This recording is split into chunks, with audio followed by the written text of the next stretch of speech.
Chers téléspectateurs d'Espérance TV et puis vous tous qui nous suivez aussi sur les différents médias sociaux, YouTube, Facebook, c'est avec beaucoup de joie, beaucoup de plaisir que je vous souhaite la bienvenue à l'émission La Méditation.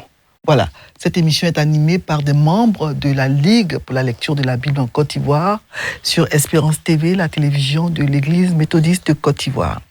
Alors pour le lundi 27 avril, le lecteur de la Bible, qui est le manuel que nous utilisons pour méditer la parole de Dieu au cours de cette émission, nous indique comme texte de méditation 2 Timothée 4, versets 1 à 8. C'est le texte que nous propose le lecteur pour le lundi 27 avril.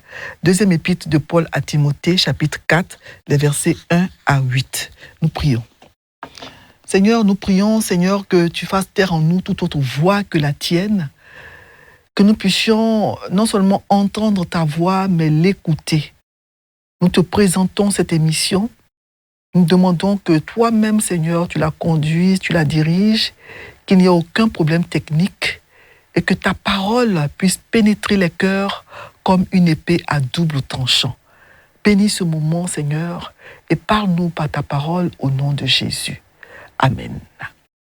Voilà, alors nous allons lire dans la deuxième épître de Paul à Timothée, chapitre 4, versets 1 à 8. Je t'en conjure devant Dieu et devant Jésus-Christ, qui doit juger les vivants et les morts, et au nom de son avènement et de son royaume, prêche la parole, insiste en toute occasion, favorable ou non, reprend, censure, exhorte, avec toute douceur et en instruisant. Car il viendra un temps où les hommes ne supporteront pas la saine doctrine, mais ayant la démangeaison d'entendre des choses agréables, ils se donneront plutôt une foule de docteurs selon leurs propres désirs, détourneront l'oreille de la vérité et se tourneront vers les fables. Verset 5. Mais toi, sois sobre en toutes choses, supporte les souffrances, fais l'œuvre d'un évangéliste, remplis bien ton ministère. Car pour moi, je sers déjà de libation et le moment de mon départ approche. J'ai combattu le bon combat. J'ai achevé la course. J'ai gardé la foi. Désormais, la couronne de justice m'est réservée. Le Seigneur, le juste juge, me la donnera dans ce jour-là, et non seulement à moi, mais encore à tous ceux qui auront aimé son avènement. Quelle belle parole. Amen.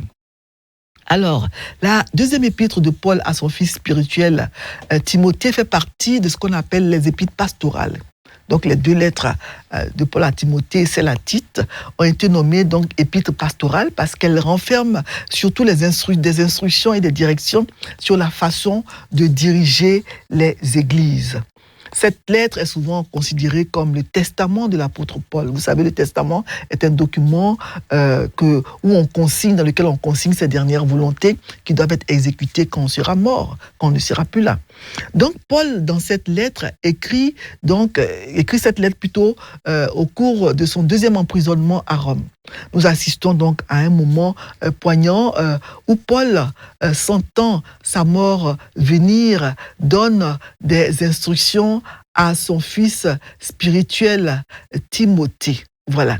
Donc, dans cette lettre, il va donc transmettre ses dernières instructions, des paroles d'encouragement à Timothée. Il va donc confier aussi à Timothée une mission solennelle, une mission qui ne doit pas être prise à la légère. Il va exprimer donc des préoccupations concernant le déclin de l'Église, les fausses doctrines qui se répandent, et il encourage Timothée à prêcher l'Évangile et à faire preuve de vigilance face aux tentations.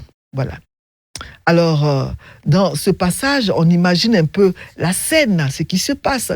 Paul est assis, il est assis dans sa cellule froide et humide d'une prison de Rome où il est enfermé. Et il dit ceci dans les versets 1 à 2. Il dit à Timothée, il dit « Je t'en conjure devant Dieu, devant Jésus-Christ qui doit juger les vivants et les morts et au nom de son avènement et de son royaume, de prêcher la parole. » Il demande à Timothée donc de prêcher la parole, d'insister en toute occasion, favorable ou non, etc.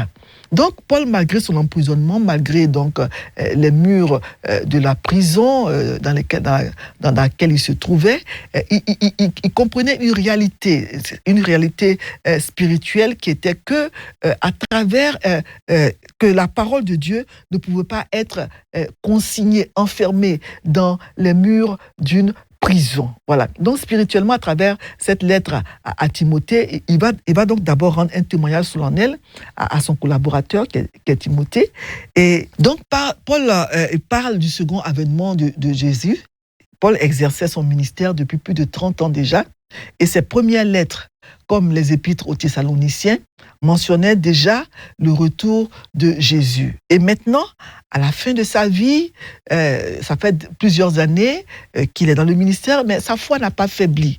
Il croit toujours de tout son cœur au retour de Jésus, à l'avènement de Jésus. Et le verset 2 est très important. Il demande à Timothée de prêcher l'évangile, d'insister en toute occasion, favorable ou non. Reprend, censure, exhorte avec toute douceur et en instruisant. Voilà.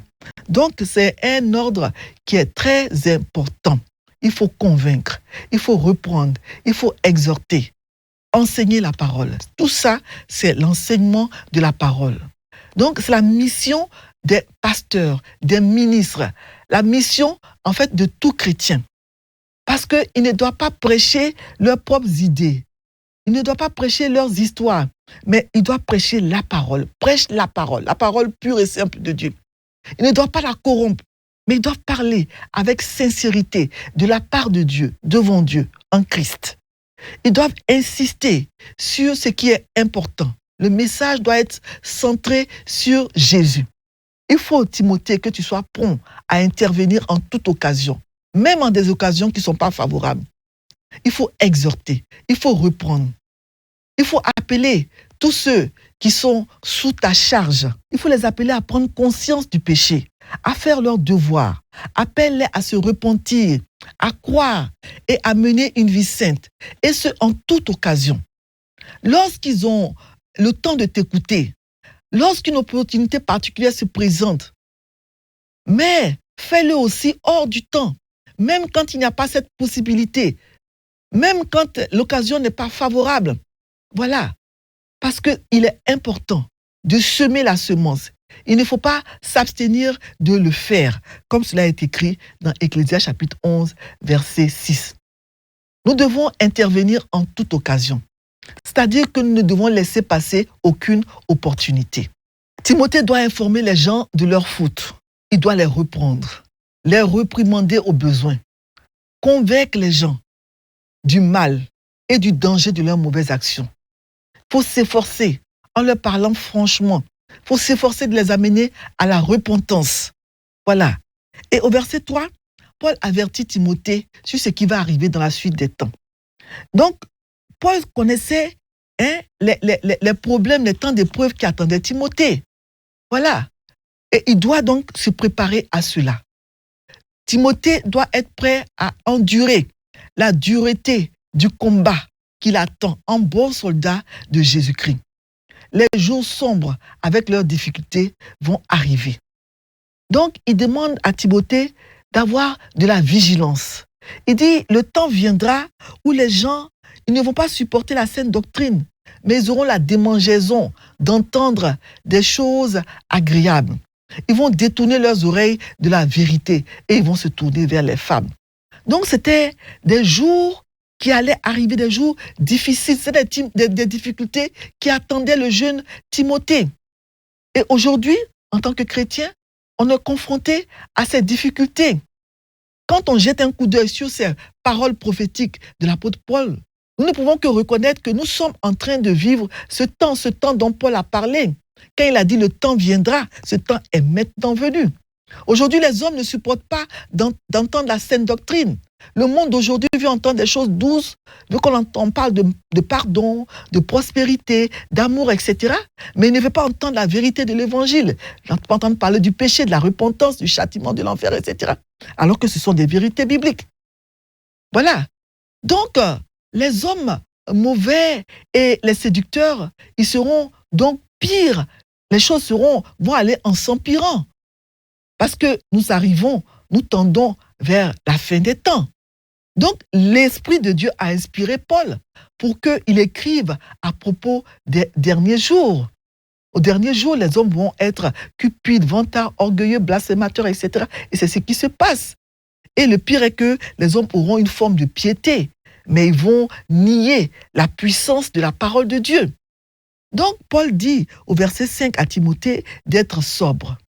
Voilà. Il va placer, comment dire, pour ainsi dire, passer le flambeau à Timothée. Il commence par ce mot, mets-toi, veille, sois sobre en toutes choses, supporte les souffrances, etc. Voilà comment les hommes seront dans les derniers temps. Mets-toi, fais l'œuvre d'un évangéliste, sois sobre en toutes choses, supporte les souffrances. Paul, il a prononcé ces paroles sachant qu'il était sur le point de déposer son armure. Il était sur le point de partir. Et dans le verset 6, il va dire qu'il sert déjà de libation. Voilà. Je suis maintenant prêt à être, pour ainsi dire, offert en sacrifice. L'heure de mon départ approche. Il sait qu'il va bientôt mourir. Donc l'apôtre, il présente son prochain départ comme un nouveau motif pour Timothée de s'engager à fond dans le ministère, un motif d'accomplir pleinement son service. Voilà. Et dans les versets 7 à 8, Paul parle donc de la récompense qui lui est réservée à cause de sa fidélité dans l'œuvre de Dieu. Paul a achevé fidèlement l'œuvre que Dieu lui avait confiée. Il avait accompli cette œuvre-là fidèlement.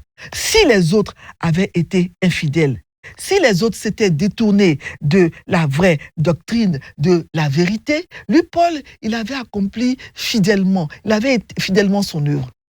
Il avait donc combattu le bon combat de l'évangile. Il avait combattu jusqu'au bout, jusqu'à la fin. Il avait résisté avec succès à toutes les attaques de l'ennemi. Il avait gardé la foi. Il avait achevé la course. Il ne lui restait plus qu'à être couronné. L'heure de son départ est proche. Paul avait l'impression d'être à l'aéroport, prêt à décoller, prendre l'avion pour le ciel. Il attendait juste l'appel pour l'embarquement. Donc, l'exhortation de Paul à Timothée prend ici une signification encore plus profonde, parce qu'il savait que son départ était imminent et que Timothée devait prendre le relais. Les ouvriers de Dieu disparaissent, mais l'œuvre de Dieu continue. L'œuvre de Dieu perdure. Voilà. Moi, je donne l'exemple de ma mère spirituelle, Lucie Schwarzenbach, qui a été pendant longtemps agent de la Ligue en Côte d'Ivoire. Elle me disait souvent, quand elle était maintenant avancée en âge, elle est partie à l'âge de 98 ans, elle disait, je suis prête à prendre l'ascenseur. Mais chaque fois que l'ascenseur arrive, il est toujours plein, je ne peux pas monter. Elle était prête à partir. Un jour, l'ascenseur était vide et elle a pu prendre l'ascenseur et partir. Paul dit qu'il a achevé la course. Tout au long de son ministère, Paul a utilisé l'image de la course du chrétien comme athlète, courant, comme un athlète qui court pour remporter le prix. Il en parle dans Philippiens, chapitre 3, versets 12 à 14. Il en parle dans 1 Corinthiens, chapitre 9, verset 24, etc. Donc, Paul savait que sa course touchait à sa fin. Et il dit que la couronne de justice lui est réservée. Cette couronne-là qui venait du juste juge. Cette couronne qui reconnaissait sa fidélité. Elle était gardée pour lui. Elle lui était réservée. Voilà. Et il allait la recevoir. Donc il s'agit, on le voit clairement ici, d'une récompense qui va lui être attribuée pour l'œuvre qu'il a accomplie, pour sa fidélité dans l'œuvre. Donc l'idée de fidélité devant la responsabilité donne son caractère à l'épître tout entière de Timothée. Et le verset 8, c'est le point culminant du message de Paul. Il évoque donc la récompense suprême qui lui est réservée, ce dont j'ai parlé tout à l'heure. Cette récompense qui attend tous ceux qui ont fidèlement servi le Seigneur. Cette récompense, la couronne de justice. Voilà. Et c'est Christ lui-même qui va la donner. Voilà. Et c'est très important de savoir que nous serons récompensés. Donc, dans un monde où la persévérance dans la foi, la fidélité à la vérité plutôt qu'à la popularité et le service fidèle sont de plus en plus mis à l'épreuve, la sagesse intemporelle, la sagesse qui traverse le temps, des paroles de Paul à Timothée demeure plus que jamais d'actualité. Où sont les pasteurs, les prédicateurs, les évangélistes qui s'attachent à annoncer fidèlement la parole de Dieu? C'est très important. Restez fidèles à la parole. Et Paul dit qu'il a combattu le bon combat jusqu'à la fin. Donc, il y a une récompense qui est réservée à tous ceux qui auront été fidèles au Seigneur ici-bas. Il y aura donc une couronne de justice qui sera donnée. Voilà, la couronne de justice m'est réservée désormais. On voit ici que l'apôtre Paul, il parlait de sa mort prochaine avec beaucoup de sérénité. Il était prêt à partir. Voilà. Donc, nous allons répondre aux questions qui sont proposées par le lecteur pour le lundi 27 avril 2026. Le lecteur propose 2 questions, la question 3 et la question 4. Question 3, est-ce qu'il y a un exemple à suivre ou à ne pas suivre dans le texte? Oui, l'exemple de l'apôtre Paul est à suivre. Souvent, on voit sur les uniformes de deuil ce verset-là de 2 Timothée 4, 7, « J'ai combattu le bon combat, j'ai achevé la course, j'ai gardé la foi ». Mais est-ce que c'est vrai que la personne là qui est décédée a vraiment combattu le bon combat? Est-ce que c'est vrai qu'elle a gardé la foi? Est-ce qu'elle a achevé la course? C'est très important. L'apôtre Paul pouvait le dire avec vérité. Et c'est un exemple à suivre. Que nous puissions, nous, à la fin de notre vie, être aussi sereins que lui devant la mort et dire vraiment que j'ai vraiment combattu le bon combat. J'ai achevé la course. J'ai gardé la foi. Que nous puissions garder la foi jusqu'à la fin. Que nous ne puissions pas dévier de la course. Ça, c'est vraiment un exemple à suivre. L'exemple de l'apôtre Paul. L'exemple de l'apôtre Paul aussi, qui prépare son départ, qui prépare Timothée à son départ et qui va lui passer le relais. On peut dire donc qu'il a assuré la relève. Savoir assurer la relève quand on a une responsabilité pour que derrière nous, les choses puissent continuer. Donc, courir avec persévérance jusqu'à la fin. Garder la foi. Nous devons garder les yeux fixés sur Jésus. Jésus qui est l'auteur et le consommateur de notre foi. Souvenons-nous que notre but ultime est d'entendre la parole à la fin de notre vie. D'entendre la parole de notre Père Céleste qui va nous dire « Viens, bon et fidèle serviteur. Viens, bonne et fidèle servante. Entre dans la joie de ton maître. » Nous faut donc persévérer dans la foi, dans la prière, étudier la parole de Dieu, rechercher la communion fraternelle avec d'autres croyants. Paul parle de sa mort avec sérénité. Je peux même dire avec plaisir, pour que nous puissions arriver à ce stade-là. Voilà. Parce que la mort, c'est la libération de l'emprisonnement de ce monde et le passage aux joies qui nous attendent dans l'autre monde. C'est très important que nous puissions préparer cela. Et comme ordre auquel obéir, la question 4, c'est y a-t-il un ordre auquel obéir? Oui. L'exemple de l'apôtre Paul au verset 2 qui donne à Timothée cet ordre-là. Prêche la parole, insiste en toute occasion, favorable ou non. Reprend, censure, exhorte avec toute douceur et en instruisant. On n'a pas suffisamment de temps, mais ces ordres-là, on pourrait les passer en revue. Prêcher la parole. Ce n'est pas seulement le travail du prédicateur ou du pasteur, mais tout chrétien est appelé à prêcher la parole.